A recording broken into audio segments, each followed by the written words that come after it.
You're listening to the N2K Space Network.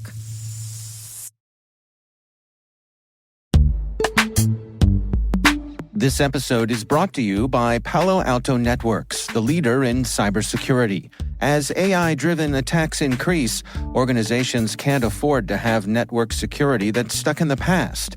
Discover how Palo Alto Networks can help you predict what's coming and proactively secure against it with a zero-trust, AI-powered network security platform built to secure whatever, whenever, wherever.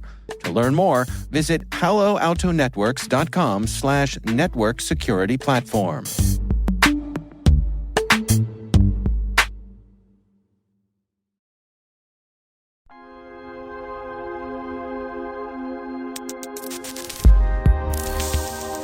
Welcome to T-Minus Deep Space from N2K Networks. I'm Maria Varmazes, host of the T-Minus Space Daily podcast. And Deep Space includes extended interviews and bonus content for a deeper look into some of the stories that we cover on our daily program.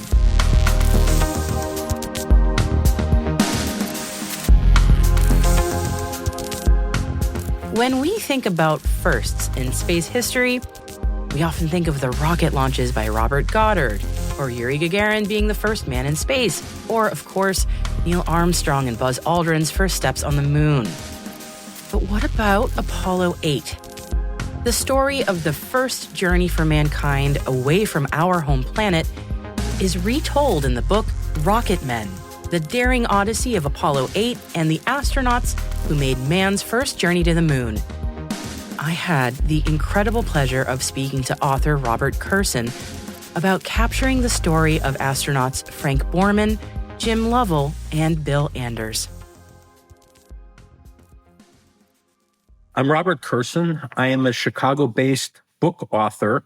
I've been a writer for about 25 years. I've written 4 New York Times bestsellers.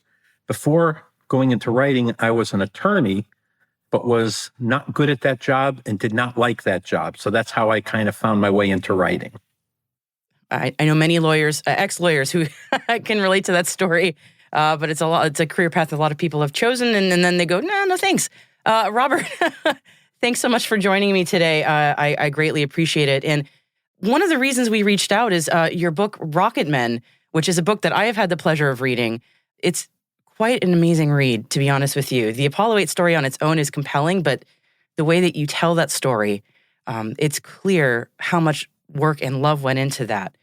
Trying to think of where to start with my questions here because it is such a fantastic read. I think I want to ask a little bit about the interviews that you did with the astronauts to get this story together, because I feel like it really informs the work in such a beautiful and unique way. And I'd love to hear a bit about that.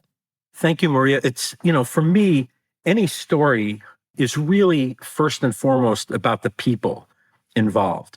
And even though this was, in my opinion, one of the greatest stories in the history of mankind, and I'm not trying to be, overblown about it or anything, but I truly think it is. Even then, getting to the personal stories of the people involved was really the most important thing to me.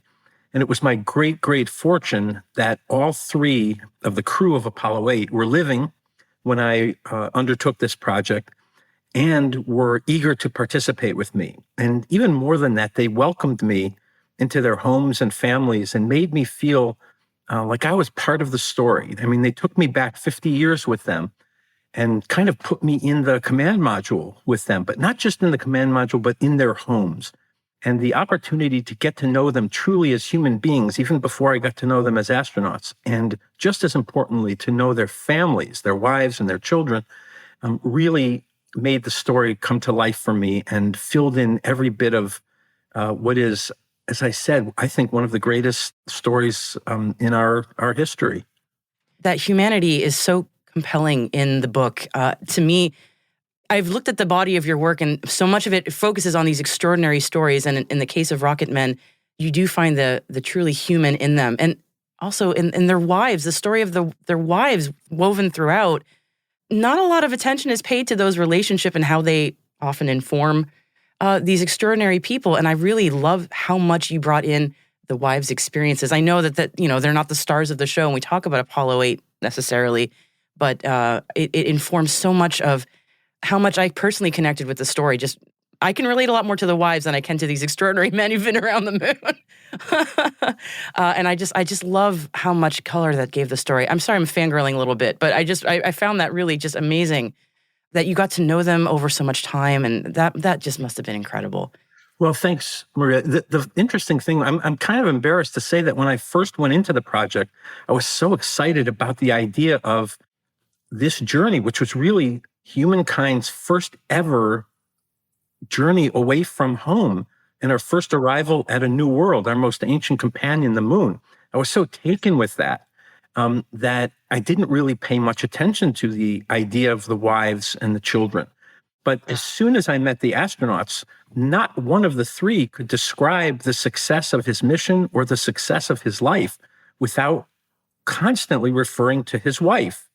And I found it fascinating early on to discover that the crew of Apollo 8 was the only Apollo crew or Gemini crew where all the marriages survived.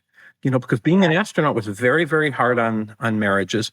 And yet here was this crew of three who remained, as I interviewed them 50 years after the mission, completely in love with their wives and unable to describe their own success or the success of the mission without reference to the incredibly important and vital role that their wives played in supporting them, in encouraging them, and having faith in them, and in handling all the other pressures that come with being the wife of an astronaut. And you could write books, and people have, about just how difficult that was and how challenging it was for the women. It was unexpected when I was reading it, how much I was expecting. I didn't know what I was expecting when I was going into it, but I've read a lot of books about various Apollo programs and missions, and you get a sort of a sense of, okay, it's going to be sort of these important people at NASA, and these are their travails, and these are the things that they overcome. And this, of course, the story includes those important points. But as I said, I'm fangirling a little bit because your approach is so interesting to me. It really reads like a thriller. There's so much momentum in it, and I just was. I know how the story goes. I think we all know how the story goes, but I couldn't stop turning the page. The sense of urgency in there really comes through. And again, for me, I was able to. My window in was through the wives because I can relate to them more than I can to extraordinary men like the crew. But it was just truly amazing. Also, the context that you gave, not only to each of the crew's own lives, but also the historical context. I'm jumping around a little bit here, but I wanted to say how much I think that was a very important choice to really set 1968 and also the lead up to 1968 and why Apollo 8, how things changed and what the urgency was. Can you talk a little bit about how you decided to do that? Yeah.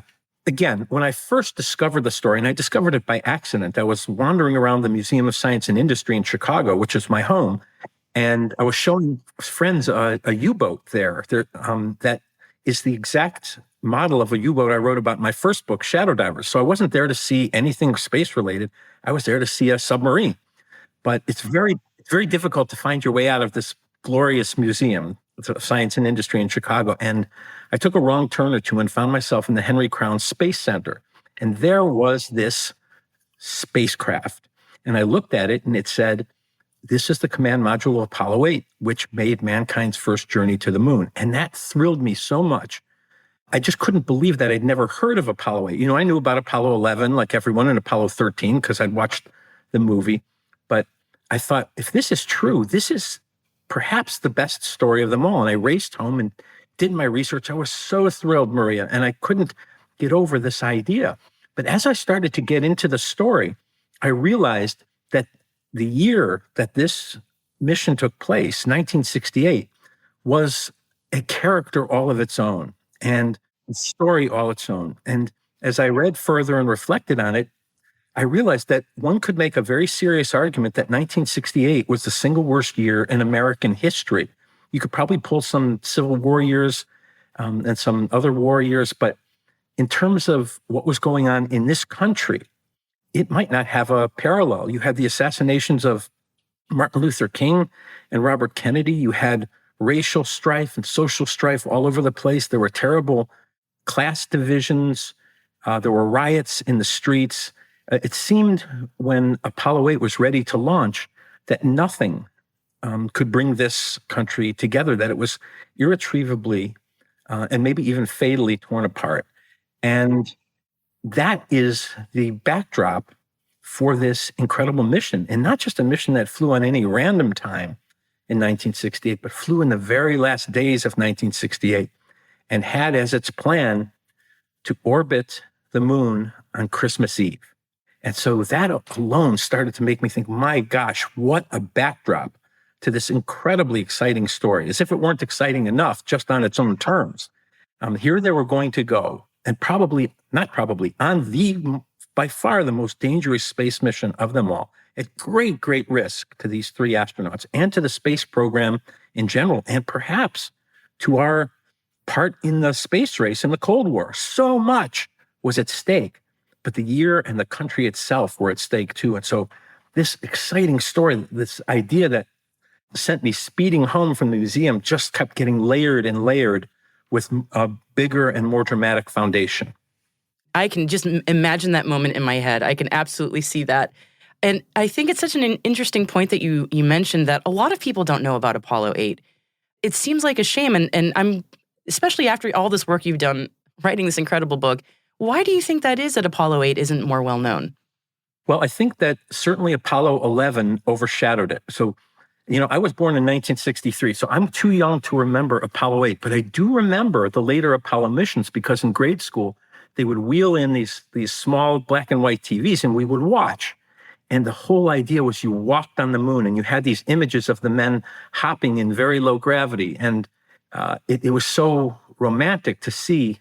And everything seemed to be about who stepped on the moon. We all knew the names Neil Armstrong and Buzz Aldrin.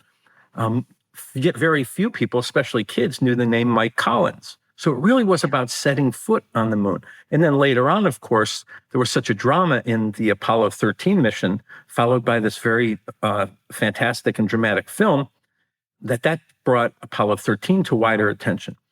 But you have to remember that in 1968, there was no bigger story in the world than Apollo 8. In fact, when Apollo 8 launched, Time magazine, they launched on December 21st. At that point, Time magazine had already decided on the dissenter as its man of the year, the dissenter. That tells you what's going on in the country. By the time Apollo 8 splashed down 6.5 days later, they had changed to the crew of Apollo 8. That is an honor that Time magazine did not even bestow on the crew of Apollo 11.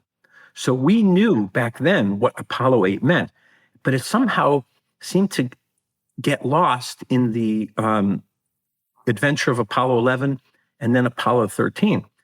When I started work on the book, I kept telling myself, I might be crazy, but I think this is not just the greatest space story of them all.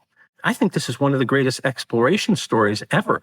To me, it was Homeric in its scope. It was an odyssey for our time, but I kept thinking, well, maybe I just have a big imagination. Maybe I'm blowing it out of proportion. But then I started to watch interviews with the other Apollo astronauts, the non-Apollo 8 astronauts. And almost to a man, they described Apollo 8 as the greatest and most daring and most important mission of them all. You watch interviews with Neil Armstrong, who was on the backup crew for Apollo 8, and he confirms it. I spoke to Mike Collins, and he confirms.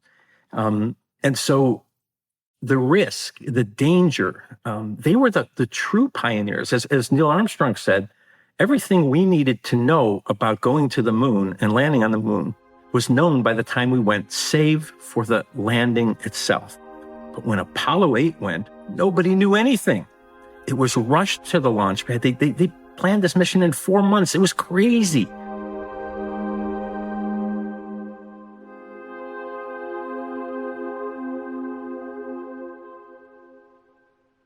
We'll be right back after this quick break.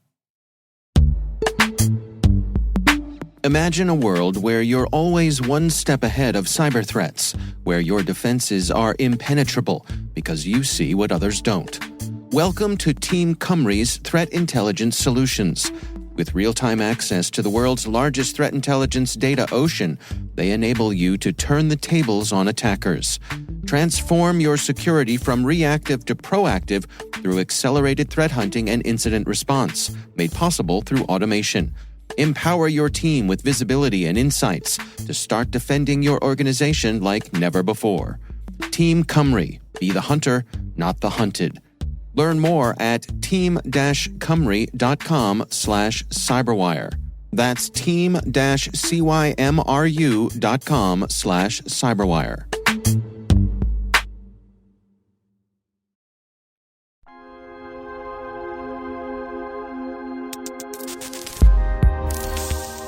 Your book drives that home so well. It's one of those things that one can understand intellectually, but when you read it, especially as you've laid it out, it's just crazy how fast that was. Yeah, it would take, NASA normally dedicated 12 to 18 months to plan for a mission. This was done in 4 months. Frank Borman, the commander of Apollo 8, told me that while it normally would take several months to work out a flight plan, they were under such duress to get to the launch pad in late 1968. And remember, this is all about beating the Soviets to the moon. That's everything. That's a key. That will win the space race, and it's a key to going on and winning the Cold War. So they have to get there, and they have to beat the Soviets. So he tells me normally we'd iron out a flight plan in months. They went into a room and in 1 day made the flight plan for Apollo 8. And remember this, Maria, at this point, they're going to fly on the Saturn V, right? The Saturn V rocket's the only rocket powerful enough to launch a crew into orbit and on the way to the moon. But when Apollo 8 was on the launch pad, the Saturn V had only flown twice before, both times in unmanned tests, the second of which had failed catastrophically. So now they're strapping 3 human beings who have wives and children onto this 363-foot tall rocket that's never flown with humans aboard. It's only flown twice anyway, the second time from a catastrophic failure. By the way, the Saturn V remains, as you and I speak, right now in 2024, the most powerful machine ever built. And yet it was virtually untested. And here they go, and a flight plan worked out in a day and a mission worked out in just 4 months. It just sounds crazy when we look back on it, that they managed it, that they pulled it off, and that how brave these men were, knowing all the risks, and they did it anyway. Of course they did. They did their mission. They did their duty. But at the same time, like, my God, it really is, it's quite amazing.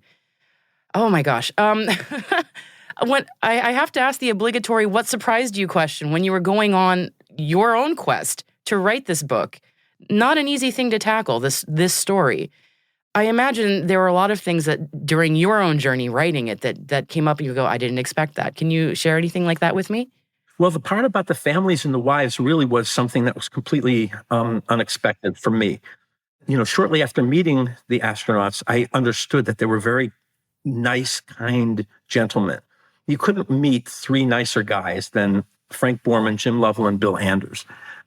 So it made sense to me that they had wonderful wives, and the wives were so sweet. And although Susan Borman at the time was in an advanced stage of Alzheimer's, so I didn't get to know her, but Valerie Anders and Jim Lovell's wife were just so kind to me and so welcoming, and that really opened up a window into how they grew up, and that was a big part of it to me. The other part was just how many risks NASA took in flying this mission. I always thought that NASA was about redundancy and preparation, and of course they were. But when you find out that they needed to beat the Soviets to the moon, and they found out in the summer of 1968, the CIA gave a top secret memo to NASA indicating that the Russians were ready to go, Soviets were ready to go at the end of 1968. That put everything into absolute overdrive, afterburners to get there first. And to do that, as we discussed, they had to compress everything. Nothing was ready. The simulator wasn't built yet. They hadn't calculated trajectories. I mean, everything that should have taken a year to a year and a half at best is compressed into 4 months. Frank Borman told me that he went into a meeting to discuss the trajectories. And, everything has to be just so. And he came out of that meeting during this 4-month period, and he went home and took out a piece of paper and wrote down the names and the ages of the trajectory specialists who were responsible for getting that spacecraft into lunar orbit. And he calculated that the average age of these men was 24. everybody is young, they're rushing, everything is at stake. Another thing I didn't understand when I started, Maria, was just what this meant to NASA's future. Because if you go back to January of 1967, we have a disaster on the launch pad. The Apollo 1 crew is in there for a communications test, and there is a fire, and it costs the lives of the 3 astronauts. And that very nearly ended the space program right there. And in fact, there's a good argument to be made that Frank Borman was a key figure in rescuing the space program. He testified before Congress and said, let's stop the witch hunt and get on with this. We cannot just be blaming everybody and be afraid. We must go forward. And so NASA kind of just survived that. But here, if you have a situation where if you rush to the moon in 4 months instead of the usual 12 to 18, and you're doing everything for the first time, and you're flying an unproven rocket at that point, and you go up to the moon, and you get there, and you lose these 3 men, that very well could be the end of the American space program. Several people pointed out, it might not just be the end of the space program. If you have 3 men, family men with wives and children, who die at the moon on Christmas Eve or Christmas Day, nobody will ever look at the moon or at Christmas the same way again. Those are the kinds of stakes that I never dreamed of when I first rushed home from the museum, just inspired by the idea that this was the first journey ever for humans to leave home and the first for us to arrive at a new world. So all these layers came later, and they were all surprising to me, which is always a sign of that you have a really, really good story. It is such a gripping read. I hope I've made that case clear enough to the listeners, but I heartily recommend this book. I have to ask one last book question. I hope this is not too book nerdy. The epilogue of books, often I find intriguing what authors choose to include. There's a lot in there. To me, when I was reading the book, it has on its own just it's an epic tale. And often when we're sort of wrapping up the details of a story, we have to resist the temptation to just put a neat bow on things. But reality was very complicated after Apollo 8. And I think it was shocking to me how much it wasn't sort of the rosy picture that one might think if you reflect on just like the Apollo 13 mission on the hero's welcome sort of thing. The Apollo 8 crew did not have like a universally rosy experience when they got back. I did not know about Borman and Carl Sagan, for example. That's just one of the examples from your epilogue that I remember reading. Life was very complicated, and I just really appreciate that you included a very full picture of that in the epilogue. Well, yeah, thank you for appreciating that. I was shocked by that also. You know, here the astronauts came home. By the way, they were greeted as conquering heroes by most of American society. There were ticker tape parades all over the country, including in my hometown of Chicago, where more than 1 million people greeted them. And that was true in New York and Houston, all over the place. But there were pockets where they were not so welcome. And one of those was on college campuses where they were viewed as military men, and they were military men. You know, NASA did their best to kind of frame them as civilians rather than military. But they were military veterans, and really top flight military veterans. And, you know, Carl Sagan, who had anti-Vietnam War views, had Borman on campus and then kind of set him up for terrible attacks and criticism. And so that was absolutely shocking to me, given how they were greeted by the rest of society. And in fact, Frank Borman traveled to Russia and was greeted as a total hero. I could totally see that. Yeah. Yes, even though they had won the space race, and the Soviets were so disappointed, especially the cosmonauts, who really believed they were going to do it and beat the Americans. Nonetheless, that was a surprising part of it for me. The other part that I really wanted to include in the epilogue, and I think I ended with, was the relationship between the astronauts and their wives, which survived to that day. And sadly, Frank Borman lost his wife to Alzheimer's. And only a couple months ago, we lost Frank Borman himself. And I had lunch with Frank maybe 5 or 6 weeks before he died out in Montana where he lived. And he remained as sharp and funny and curious and humble as I'd ever met him. And one of the wonderful things about this crew was that they were such friends later in life. They loved each other. They could finish each other's sentences. And I wanted to communicate that in the book also. And that's what, that they had that experience, Maria. They were the first 3 humans ever to look back on Earth as a whole and to see us as one. You know, Bill Anders took that famous Earthrise photo, which I maintain is the most important photograph ever taken. It's us looking back on ourselves.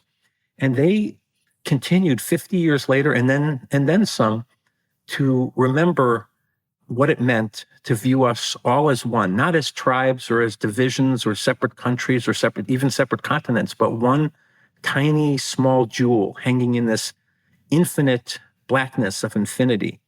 And that's what I wanted to remind people, that they remembered what it meant for us all to be one and to really, in this completely infinite universe, to only have each other. And that's something that meant a lot to me as I, put the final pages to the book. I can tell. And on a personal note, Frank and Susan's relationship to me was extremely moving. I mean, all of those personal details throughout were moving, but Frank and Susan, just to me personally, really spoke to me. And their relationship, I found, was just extraordinarily touching.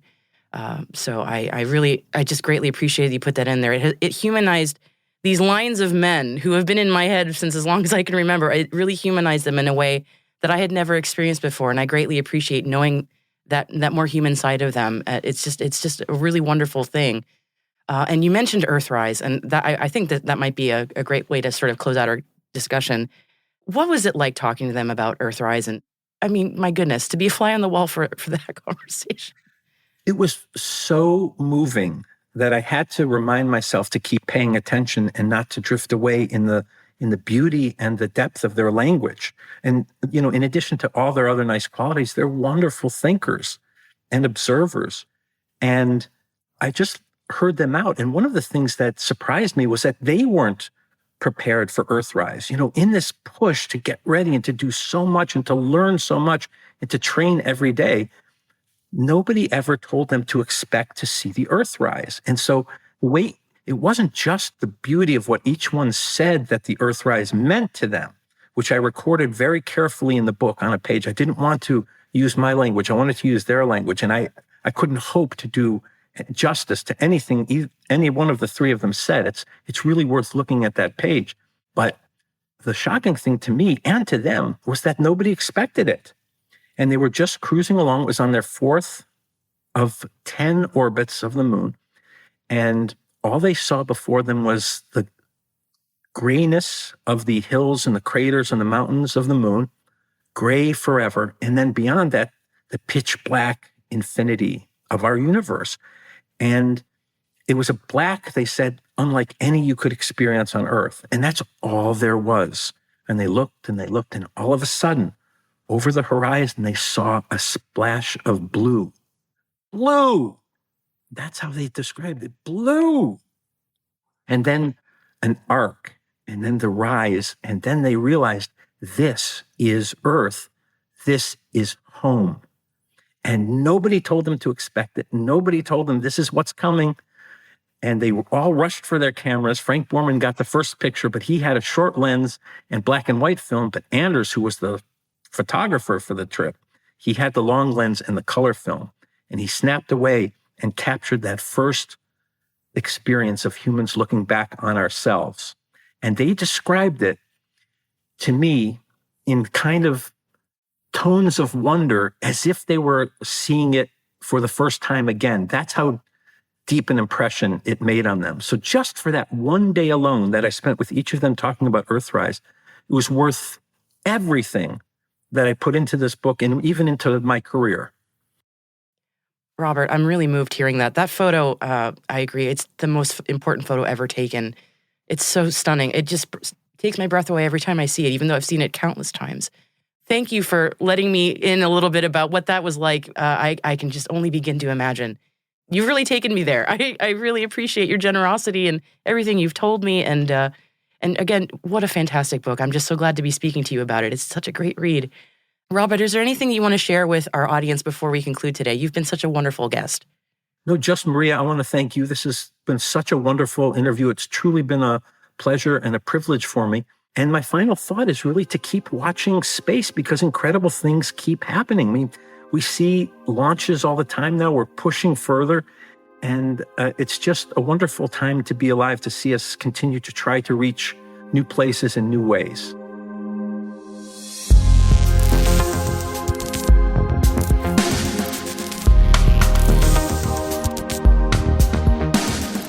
That's it for T-Minus Deep Space for March 2nd, 2024. We'd love to know what you think of this podcast. You can email us at space@n2k.com or submit the survey in our show notes.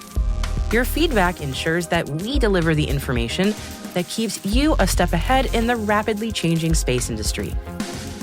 This episode was produced by Alice Carruth, mixing by Elliot Peltzman and Trey Hester, with original music and sound design by Elliot Peltzman. Our executive producer is Jen Iben. Our VP is Brandon Karp. And I'm Maria Varmazes. Thanks so much for listening. We'll see you next time.